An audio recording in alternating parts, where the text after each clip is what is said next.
El reloj hace tic-tac. Lentamente, sus engranajes van convirtiendo el futuro en pasado. ¿Fue el tiempo el que hizo al reloj? ¿O fueron los engranajes los que hicieron al reloj?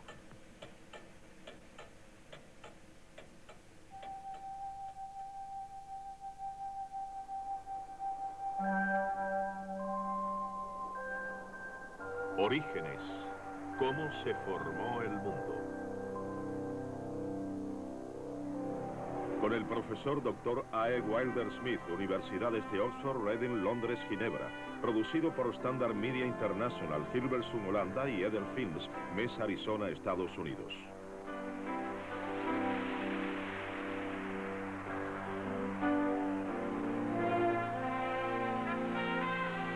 El origen de la vida.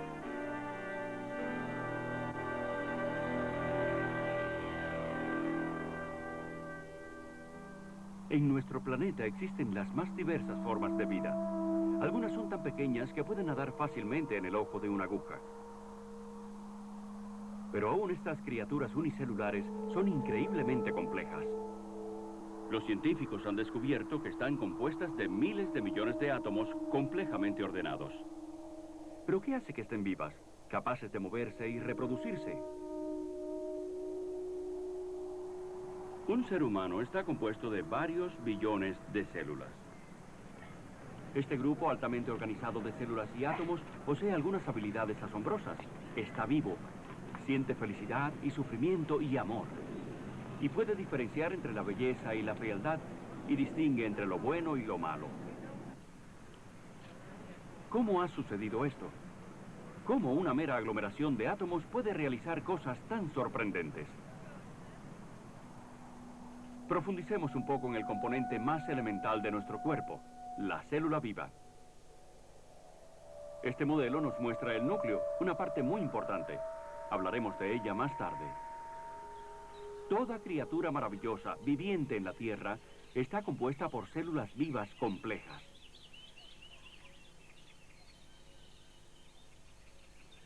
La tecnología moderna nos ha revelado algunos de sus funcionamientos más maravillosos. Podemos ver ahora una célula en el proceso de dividirse en dos.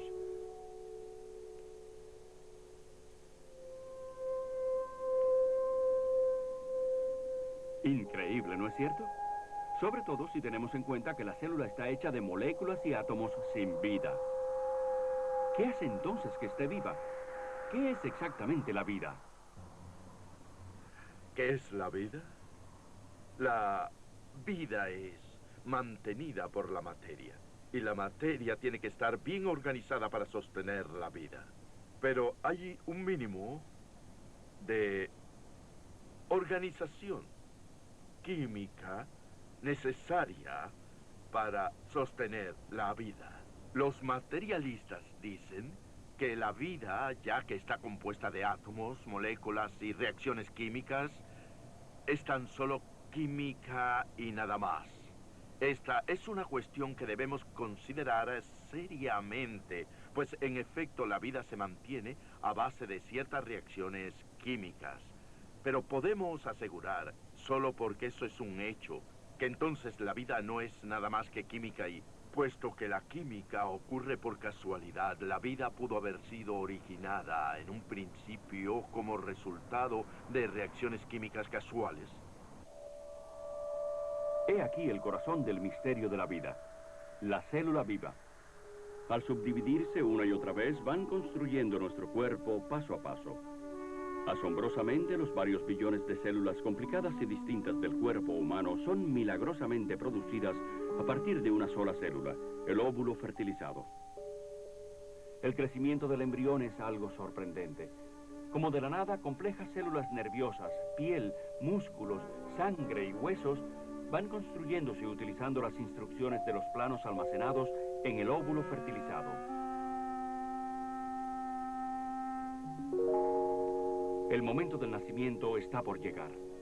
Una serie de eventos enormemente complicados ha tenido lugar, cada uno en su momento exacto, para producir el más sobrecogedor de todos los logros, una nueva vida humana.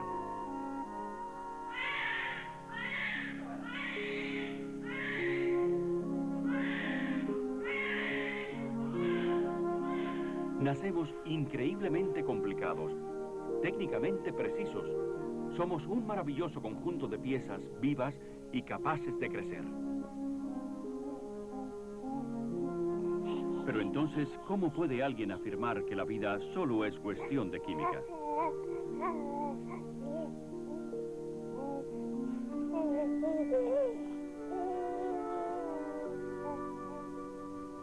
Si la vida es producto de la química y solo de la química, la mejor manera de entender sus posibilidades es observando algunas de las sustancias químicas de la vida. Y veríamos que no es tan solo una cuestión de química. La más importante, tal vez la más importante de las sustancias químicas de la célula es la molécula de ADN. La molécula de ADN es una molécula química muy larga que contiene toda la información que hace que la vida sea como es. La molécula de ADN determina el color de la piel, si se es un cocodrilo o una coliflor, determina si uno es una ameba o un simio, determina las especies y determina las propiedades de la especie en la que uno se encuentra, cualquiera que ésta sea. Ahora, ¿cómo lo hace?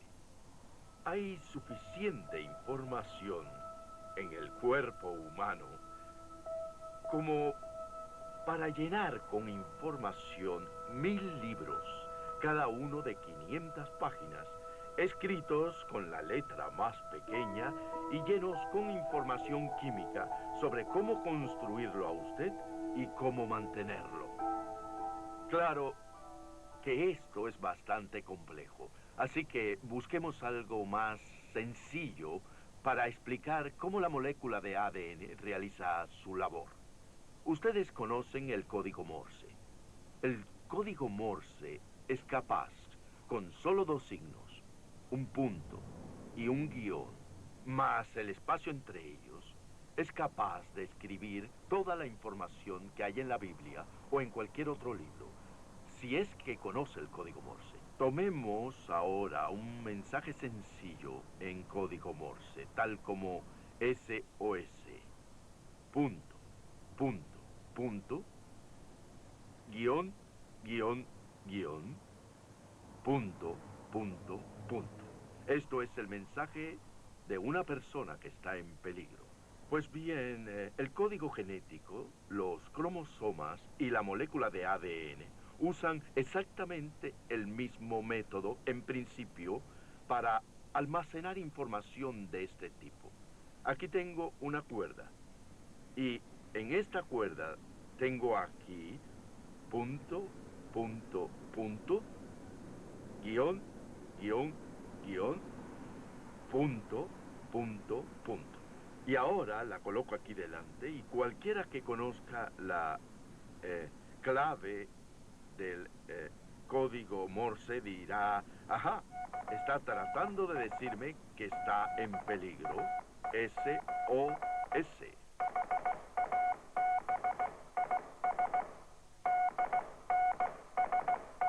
También puedo utilizar cualquier otra secuencia que quiera y puedo utilizar más cuerda para crear secuencias que contentan, digamos, el Salmo 23, el Señor es mi pastor. Y pueden escribirlo todo, tan solo utilizando una cuerda como esta. Ahora bien, la molécula de ADN consiste no de una sola cuerda, sino de dos cuerdas que corren paralelas en forma de espiral. Y colocadas entre las 2 cuerdas hay 4 letras. Las 4 letras del código genético. Y esas 4 letras del código genético son sustancias químicas simples.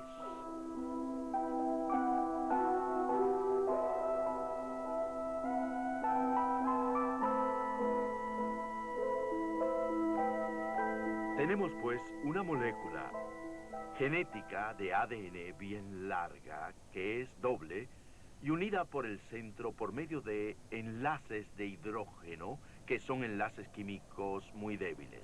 Cuando la célula se divide, esta sencillamente se abre en dos como una cremallera y una mitad va a una célula y la otra mitad va a la otra.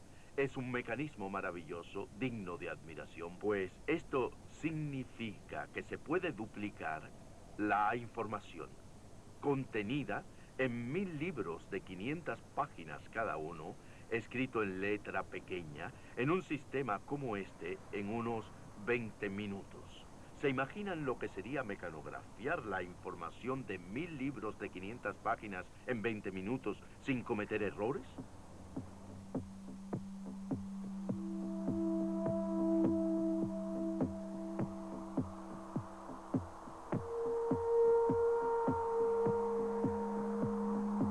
La segunda cuestión más importante acerca de esta inscripción en el libro de la vida de la célula es esta. La molécula es capaz de leerse a sí misma. Cuando escribimos un libro, debemos conseguir quien lo lea, pero no es así con la célula. La célula primero produce lo que conocemos como ribosomas. Y estos ribosomas son proteínas complejas que se montan sobre esta doble hélice que conocemos como la molécula de ADN. Ellos la montan y al montar esta doble hélice pueden reconocer la información. Podemos leer esto con los ojos y podemos sentirlo con los dedos. Así que hay dos formas de leer este libro de acuerdo a nuestra manera de hacer las cosas. Pero en la célula, los ribosomas se montan sobre la doble estructura y mientras detectan cuáles son las bases, arrojan, por así decir, las proteínas que tienen escrito el lenguaje químico que lo forma uno. La información que la molécula de ADN contiene no está, créanme, escrita en las moléculas que componen la trenza.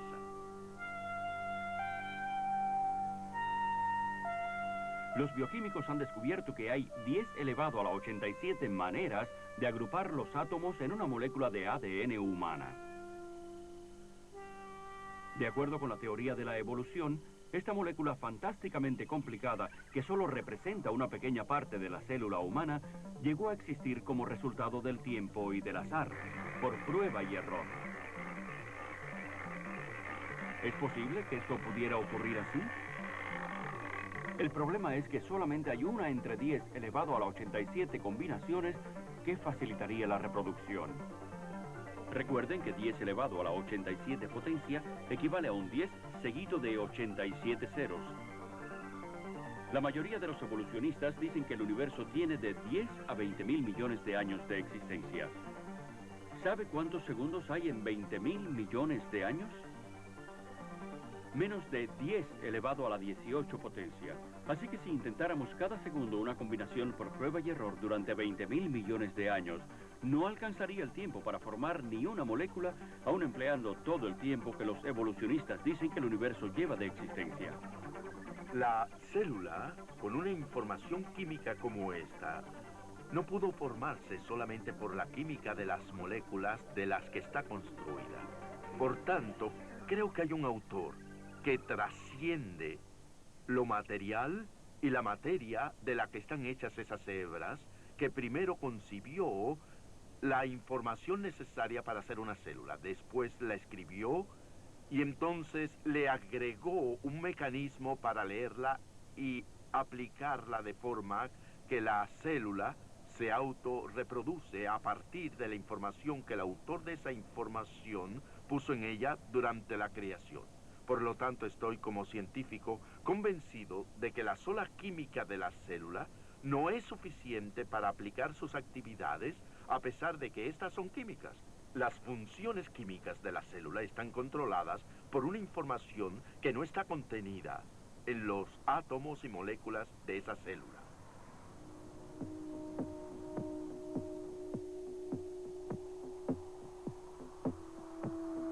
El Génesis dice: en el principio Dios creó.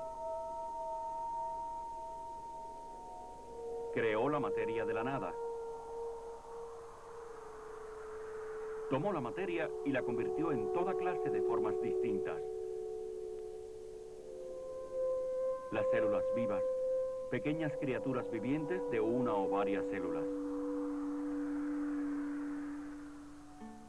Creó los insectos, como estas hormigas, siempre ocupadas en su quehacer diario. Y desde luego, las aves voladoras, como esta pequeña gaviota.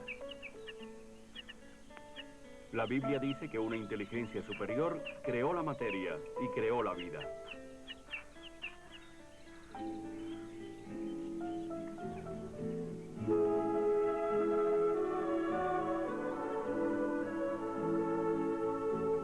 Durante la Edad Media, algunas personas pensaban que los organismos vivos podían generarse espontáneamente a partir de la materia muerta, carente de vida.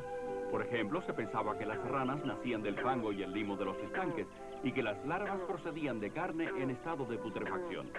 Este concepto, que parece más bien de un cuento de hadas, se conocía bajo el nombre de generación espontánea. La gente creía que los gusanos, insectos y otras criaturas se formaban a partir de la materia en la que vivían. En el siglo XVII, un científico tenía una receta para producir ratones por generación espontánea. Decía que había que tomar una camisa sucia y sudada y añadirle trigo. Después de dejarla reposar por 21 días, podía comprobarse que aquella mezcla había producido ratones.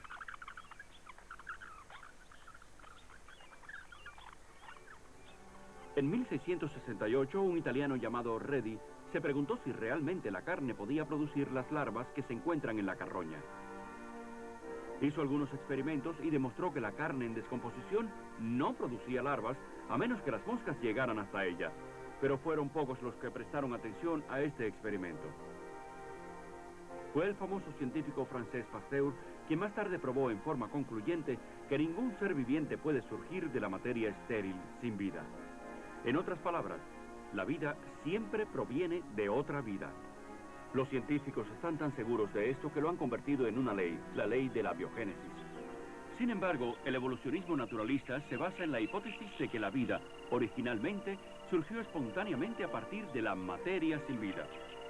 Y esa creencia se mantiene a pesar de que jamás se ha visto, desde los principios de la observación científica, un solo caso de generación espontánea.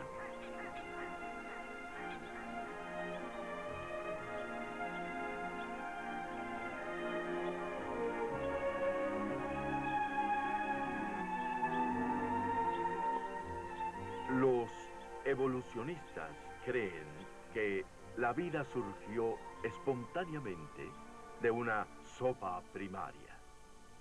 Piensan que la atmósfera terrestre, en los tiempos en que surgió la vida, era una atmósfera reductora y que se componía de amoníaco, vapor de agua y metano. Entonces pensaron que si pasaba un rayo a través de una mezcla como esta, los bloques básicos que componen la vida surgirían espontáneamente. Miller y Fox, en una serie de experimentos que llevaron a cabo en Chicago hace unos 20 o 30 años, trataron de reproducir esto y probarlo experimentalmente. Así pues, tomaron una mezcla de metano, amoníaco y vapor de agua e hicieron pasar una corriente eléctrica a través de ella y obtuvieron un número de aminoácidos que son los bloques básicos que componen la vida. Ellos pensaron que estos aminoácidos producidos en el laboratorio podrían demostrar que la vida o los precursores de la vida habían surgido espontáneamente bajo aquellas condiciones. Y por tanto proclamaron, y aún la mayoría del mundo científico de hoy lo cree, que ellos habían reproducido experimentalmente los primeros pasos de la producción espontánea de la vida. Fue así realmente. ¿Cómo ocurrió? Bien, no cabe duda de que produjeron esos aminoácidos, pero ¿son esos aminoácidos los que sirven para mantener la vida? La respuesta es rotundamente no. Porque las proteínas vitales están formadas exclusivamente de aminoácidos del tipo izquierdo, llamados también levógiros, y no pueden contener del tipo derecho o destrógiros. Los producidos en el laboratorio fueron una mezcla de ambos. Consideraciones similares pueden aplicarse a la producción de la molécula de ADN, que debe tener exclusivamente moléculas derechas. Pero la vida no puede usar mezclas porque la estereoquímica no sería aceptable. Es precisamente por esa razón de que se produjeron mezclas racémicas que la vida no pudo haber surgido espontáneamente de una sopa primaria de este tipo. Su estereoquímica no es la apropiada.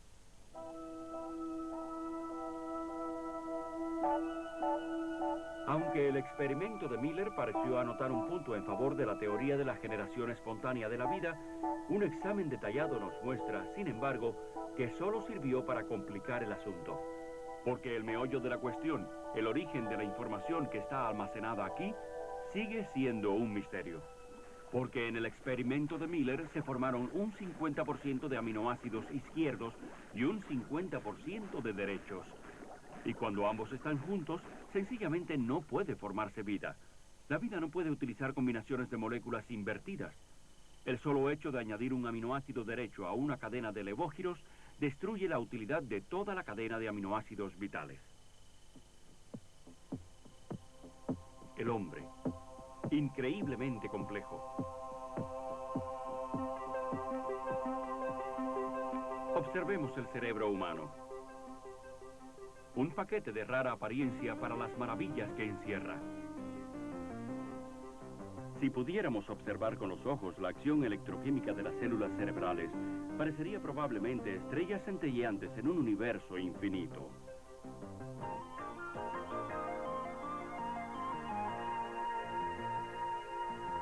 Las entre 10 a 100 mil millones de células cerebrales forman billones de interconexiones.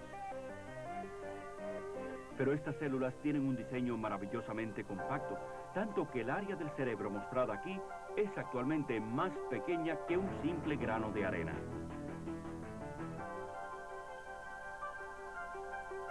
Cada pulgada cúbica de cerebro contiene por lo menos 100 millones de células nerviosas, conectadas entre sí por 16.000 kilómetros de fibras.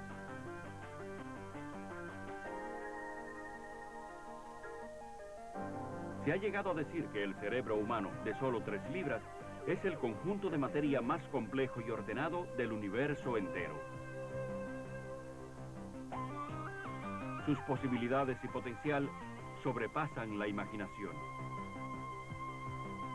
¿Es posible que una maravilla así haya evolucionado como resultado del tiempo y del azar, siguiendo un proceso natural? La Biblia dice que cuando uno mira a la naturaleza, la mente puede, al hacerlo, llegar a la conclusión de que Dios existe. Así que a mirar, y a mirar con atención.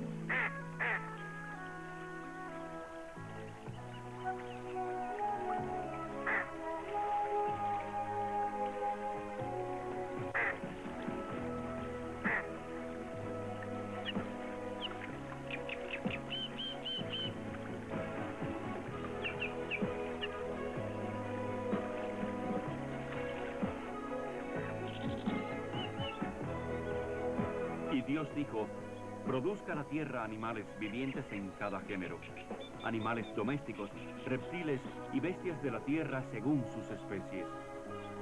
Y fue hecho así. Hizo pues Dios las bestias de la tierra según sus especies y los animales domésticos y todo reptil según su especie.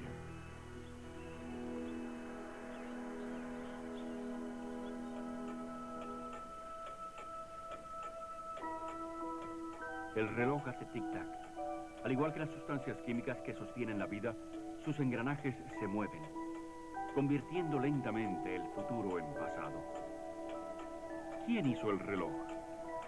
Tal vez la única explicación lógica es que fue una inteligencia exterior al reloj, un relojero. Piénselo.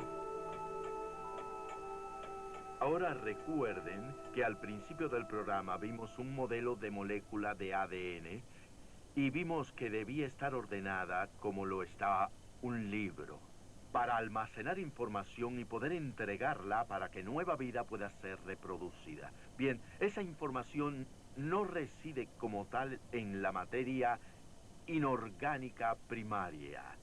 Así que creemos y tenemos bases científicas, como ustedes han visto, para creer que tuvo que haber una inyección de información en la materia para poder producir una estructura llena de información como esta. Es decir, un acto de creación que instruyó a la materia sobre cómo construir una célula. Por tanto, el hombre que cree en el creacionismo no se estremece si un bioquímico entra en su laboratorio y toma las partículas de tierra más pequeñas, el polvo de la tierra, las sustancias químicas de la tierra, y con su espíritu organiza las moléculas y átomos que forman esta vida, haciendo un virus y con el tiempo una célula primitiva, pues él le ha inyectado inteligencia a la materia para poder lograrlo. Cuando vemos la belleza de la naturaleza a nuestro alrededor, aquí tenemos una flor de trébol, cuando consideramos que todo ello creció de materia inyectada con información del tipo que yo he estado describiendo, no podemos menos que maravillarnos ante la sabiduría del Creador, quien posee el sentido de la belleza para concebirlo y la habilidad técnica para realizarlo. Y yo me siento maravillado al mirar la naturaleza a mi alrededor, al ver cómo Dios la creó técnicamente y al reconocer la belleza de su alma al realizarlo.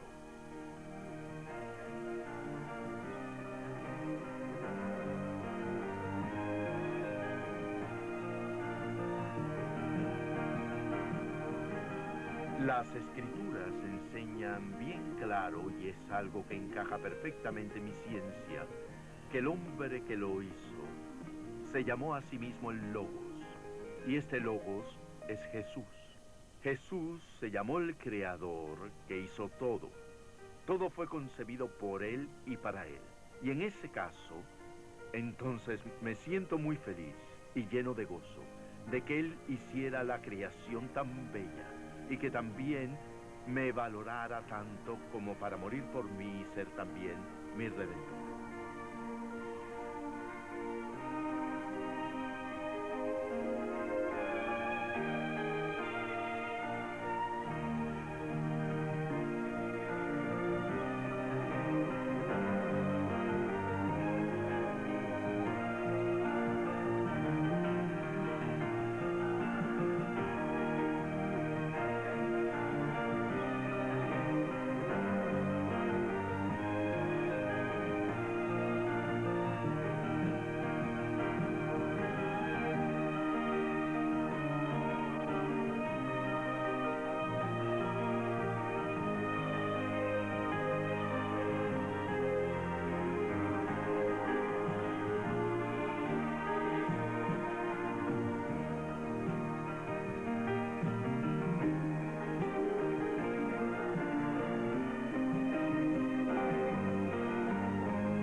Una presentación de Films for Christ.